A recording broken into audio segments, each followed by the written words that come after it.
Alright, hi AP Chemistry. This is the valence shell electron pair repulsion video, doing this one on the cuff because I need it like in 24 hours. So watch the video and we'll discuss it at greater length the day after it's assigned. Alright, valence shell electron pair repulsion, VSEPR for short. The structure around a given atom is determined principally by minimizing electron pair repulsions.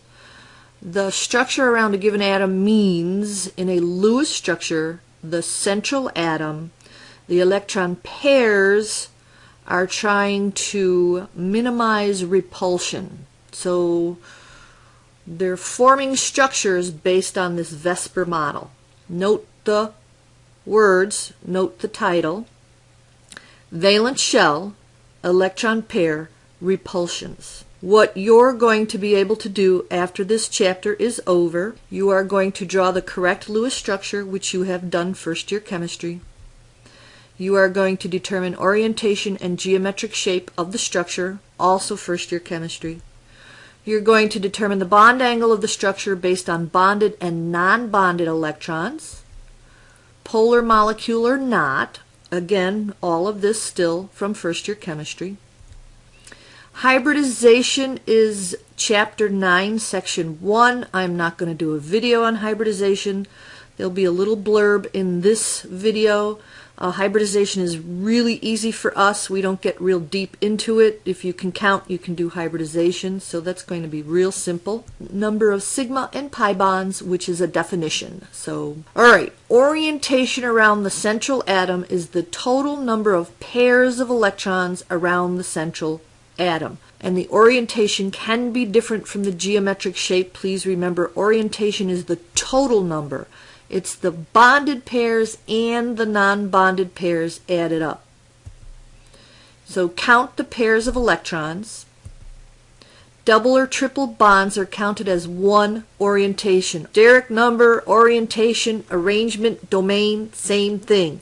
How many pairs of electrons are around the central atom? Note the term.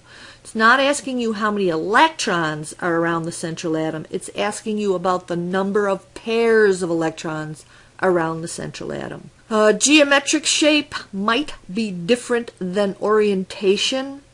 The geometric shape is the actual shape of the molecule. So if the question says, what shape is this molecule, think geometric, not orientation. The geometric shape of the molecule might be different from the orientation. The geometric shape is based on the number of bonded pairs versus non-bonded pairs of electrons. Non-bonded electrons need more room than bonded. Lone pairs need more room, so they actually squeeze the remaining bonds closer to each other, so the bond angles between the remaining bonds with lone pairs around the central atom gets smaller. And most of the orientations just say less than when you have lone pairs, with the exception of tetrahedral. Geometric shape will depend on how many pairs of bonded electrons there are around the central atom. So again, orientation is bonded and non-bonded. Geometric shape is bonded versus non-bonded. You have a packet in your possession. It's the same packet you had first year chemistry. There are 5 basic categories of orientations, aka domains. All 5 have no non-bonded or lone pairs of electrons around the central atom. That means the orientation will be exactly the same as the geometry. All right, I'm going to say that again. No lone pairs or non-bonded electrons around the central atom means that the orientation will be exactly the same as the geometry.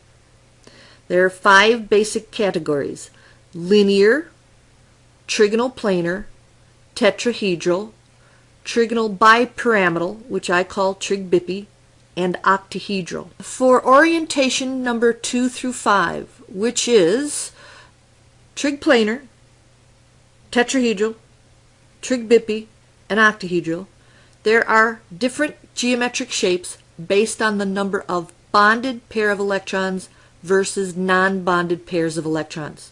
For the linear, all the other 2 through 5, they have subcategories of linear. That very first linear that's listed is usually a binary. Any basic geometric shape with same terminal atoms and no non-bonded or lone pairs of electrons will be a non-polar molecule regardless of if the bond is polar. Always count double or triple bonds as one, whether we are doing orientation, domain, and when we get to hybridization, they are counted as one. Hybridization, and we'll discuss hybridization again in class. There's no separate video for hybridization. Hybridization is a model to explain bond lengths. It's a mixture of orbitals to accommodate electron pairs around central atoms. They are mutant orbitals made from the sp-df original orbitals. Possible hybrid orbitals will be sp, sp2, sp3, sp3d1, etc. And these are very familiar. They should look very familiar to you. We're going to keep hybridization really simple. We're only doing section 1 of chapter 9. We're going to keep it nice and simple. If we can count, we can do hybridization. That's how simple it's going to be. To determine hybridization, and like I said, we'll discuss this in class at much greater length. You're going to count the total number of pairs of electrons around the central atom. This is the same number as orientation. Total pairs around the central atom. Includes bonded and non-bonded pairs of electrons. And again, double and triple bonds count as one hybridization. All right, definitions, sigma and pi bonds. Sigma bond, with the little symbol there, the pair of bonded localized electrons. This is that original first localized electron, that very first line you put to attach a terminal atom to a central atom. That is a sigma bond. A pi bond, with the symbol pi, that's the pair of bonded delocalized electrons. That's any extra line you place between the terminal and the central atom.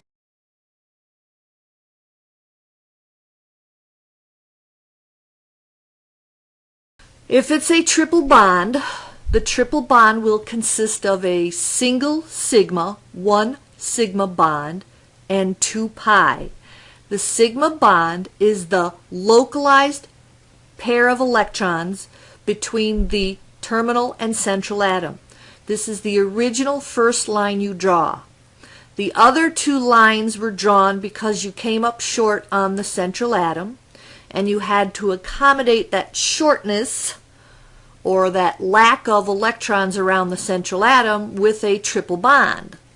These 2 lines here of the triple bond are considered 2 pi. They are the delocalized electrons that move around. The total number of bonds, sigma plus pi, will be equal to the total number of lines in your structure. All right, CH4, methane gas, carbon tetrahydride. Total number of valence electrons, 8.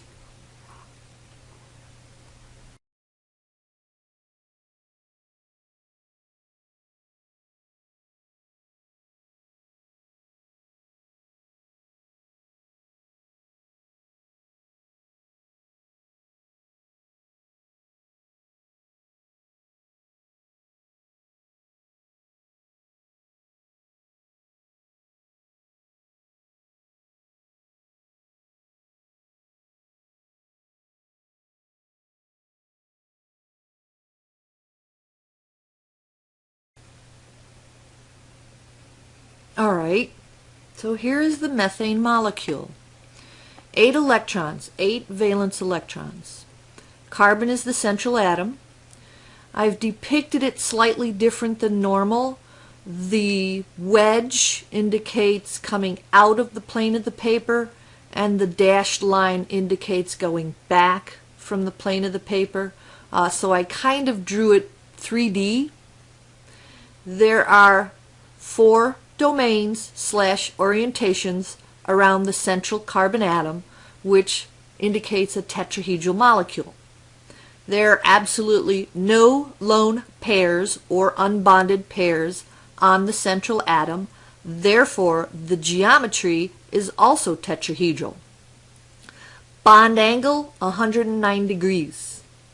The molecule itself is not polar because the carbon to hydrogen bonds are not polar. I gave you that exception to the rule last Friday. Also, even if the carbon-hydrogen bond was polar, because of the position of the bonds, because bonds have magnitude and direction, since there are no lone pairs, each of those bonds would be opposite but equal and cancel out. Hybridization, it's a counting issue. You count each orientation. 4 bonds, S, P1, P2, P3. Why isn't it S2? Well, because S can't be a 2. S is only one box, one orbital. P's only has 3 orbitals. So once you get the P's all used up, you go to the D's. Well, this doesn't have another bond, so there's only 4 bonds. There's only 4 hybrid orbitals. sp3, that means they took an S and 3 and poured it in a mixture, and it came out as a hybrid or mutant orbital that these guys sit in. Ammonia gas.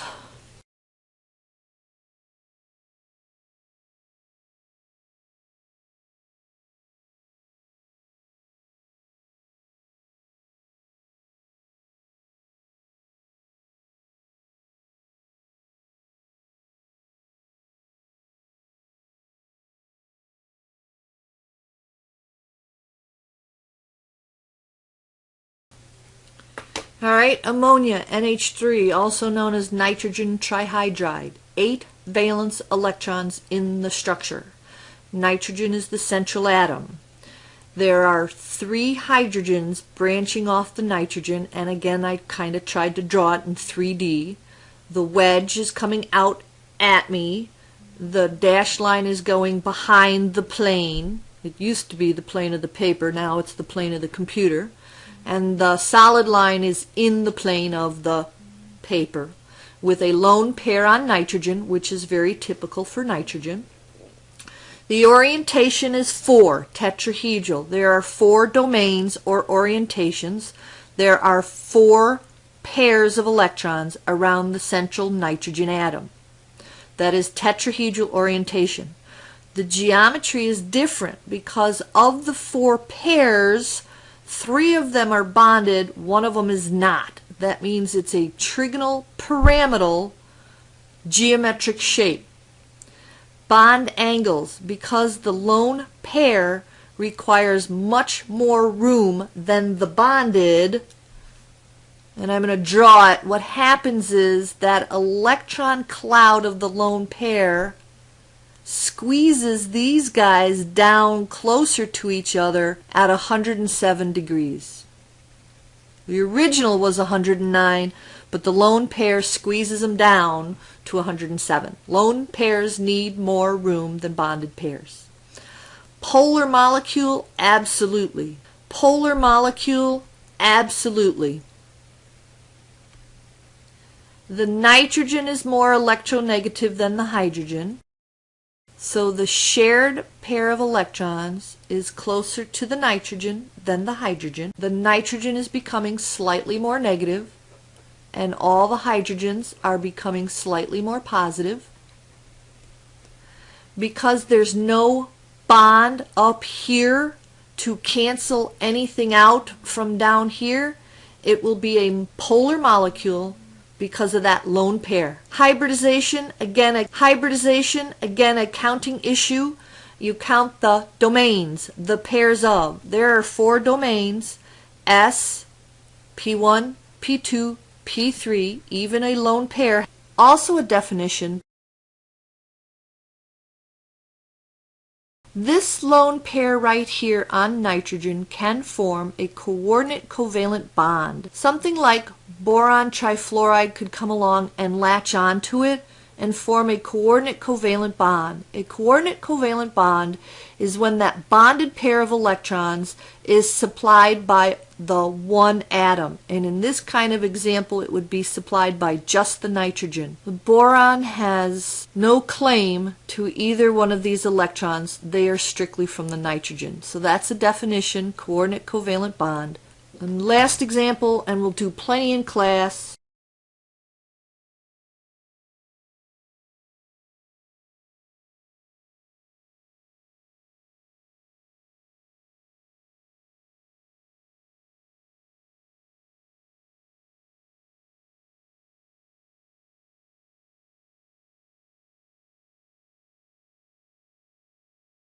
Alright, this is another example. This is water. Again, orientation is tetrahedral. Orientation, or domain, is the number of bonded and non-bonded pairs of electrons around the central atom. 1, 2, 3, 4. There are 4 pairs of electrons around the central atom. Geometric shape is bonded versus non-bonded. There are 2 bonded and 2 lone pairs, or non-bonded. The bond angle then, because the lone pairs need so much more room than the bonded pairs, the angle between the bond gets smooshed to 105 degrees. Tetrahedral's the only one that will give you specific bond angles for lone pairs. 109 is the original, 107 with 1 lone pair, 105 with 2 lone pairs. Everything else just usually says less than. Polar molecule, absolutely. Oxygen is way more polar than the hydrogen, so the electrons are being drawn to the oxygen. So the oxygen end of a water molecule is always way negative, and the hydrogen ends are always very positive. Water is a very polar molecule. There's nothing to cancel out these 2 vectors, these 2 bond vectors, so of course it's a very polar molecule.